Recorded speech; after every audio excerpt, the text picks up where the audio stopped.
కానీ అధికారం ఏమిటి అంటే చట్టాలు చేసే హక్కు, చట్టాలను అమలు చేసే హక్కు. ఈ హక్కు భారతదేశంలో ఎవరికుందో చెప్పండి? వాస్తవానికి ప్రజాస్వామ్యంలో చట్టాలు చేసే పని చట్టసభలది, వాటిని అమలుపరిచి పరిపాలన చేసే హక్కు కార్యనిర్వాహక వర్గానిది. కానీ భారతదేశంలో ఏం జరుగుతోంది? పార్లమెంట్లు, అసెంబ్లీలు చట్టాలు చేస్తున్నాయి, వాటిని న్యాయస్థానాలు కొట్టివేయగలుగుతున్నాయి. అన్నప్పుడు పార్లమెంటుకు సార్వభౌమత్వాధికారం ఎక్కడుంది?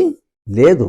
ఇవాళ మీరు చూసినట్లయితే అనేక రాజ్యాంగ అధికరణాలను, ఉదాహరణకు ఆర్టికల్ 124, సుప్రీంకోర్టు, హైకోర్టు న్యాయమూర్తులను నియమించే రాష్ట్రపతి యొక్క అధికారం, దానిని నిర్లక్ష్యం చేయటం జరిగింది న్యాయస్థానాలు. అట్లాగే ఐపీసీ 497 పరదారా గమనము, అడల్టరీ అన్న సెక్షన్ని డీక్రిమినలైజ్ చేసి కొట్టివేయటం జరిగింది సుప్రీంకోర్టు వారు. ఇలా అనేక రాజ్యాంగ సవరణలు